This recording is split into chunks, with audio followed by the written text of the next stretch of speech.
Hello হচ্ছে hello স্বপ্নচারী charitable trust. এই স্বপ্নচারী charitable trust গড়ে উঠেছিল প্রয়াত সৌভিক ঘোষ, যাকে আমরা সবাই কেদার বলে জানতাম। এই সৌভিক ঘোষকে স্মরণ করে আজকে আপনারা দেখছেন যে এই যে স্বপ্নচারী চ্যারিটেবল ট্রাস্টের যে ছোট্ট অফিসটা, তার মাথায় সৌভিক ঘোষ কেদারের ছবি।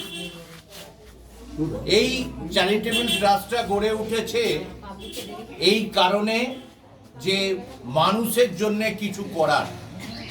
আজকে থেকে নয়, দীর্ঘ বছর দেড়েক হয়ে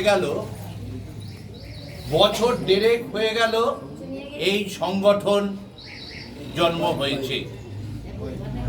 এবং তার সঙ্গে সঙ্গে আপনারা দেখছেন যে ট্রাস্টের বিভিন্ন যে প্রকল্প, একটা সংগঠন বেঁচে থাকে তার কার্যসূচির ওপর, সেই ধরনেরই বিভিন্ন কার্যসূচি নিয়ে মানুষদের মধ্যে কাজ করার যে সৎ চিন্তা, সৎ ভাবনা, সেটা আসে ট্রাস্টের সদস্যদের। আমরা যেটা বিশেষভাবে লক্ষ্য করি যে ট্রাস্টে মাতৃশক্তির প্রবেশ, অর্থাৎ ট্রাস্টে অনেক মা বোন আছে।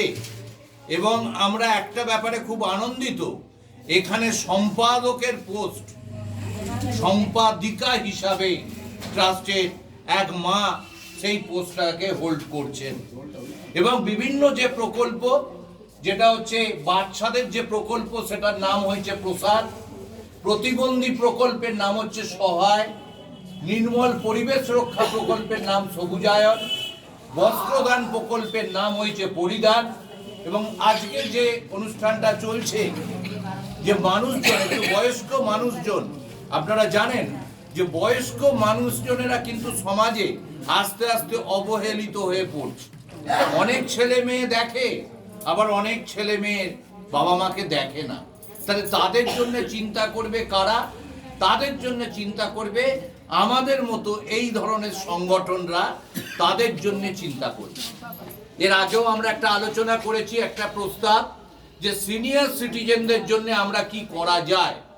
অর্থাৎ যারা 60 বছর হয়ে গেছে, বাবা হয়তো পেনশন পায় না, টিকিয়াপাড়া দাসনগরে কোনো কারখানায় কাজ করে, মোটা টাকা পেনশন নেই, ছেলেকে বলছে বাবা আমার চোখটা কাটাতে হবে, ছেলে বলছে আমি তো এই রোজগার করি, কি করে চোখ কাটাবো।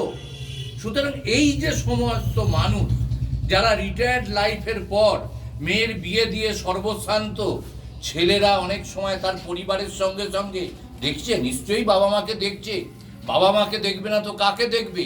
তারও মধ্যে বর্তমান অর্থনৈতিক পরিস্থিতিতে সবাইকার পক্ষে সম্ভব হয় না। তারই জন্যে আমি প্রস্তাব দিয়েছি যে নতুন করে সিনিয়র সিটিজেনদের জন্য কি প্রকল্প নেওয়া যায়, সেটাও ট্রাস্ট চিন্তা ভাবনা করছে। আমার এগুলো বলার একটাই উদ্দেশ্য, যেটা হচ্ছে অরূপেশ ভট্টাচার্য, মাননীয় সভাপতি সাঁকরাইল পঞ্চায়েত সমিতি, শুধু এইটার পরিচয় নয়, আজকের নয়, দীর্ঘদিনের একটি সমাজসেবী, মানুষের জন্য কাজ করে, তাকে আজকে স্বপ্নচারী চ্যারিটেবল ট্রাস্ট পেয়েছে। আমার একটাই অরূপেশ ভট্টাচার্যকে বলার, যেটা হচ্ছে এই ট্রাস্ট আমরা প্রথম দিন থেকে আছি, পাশে থেকেছি। আপনারা জানেন আমি আমার সংগঠন ঝোরহাট বয়েজ ক্লাব আন্দোলনকে নিয়ে দীর্ঘ 35 বছর কাজ করে চলেছি।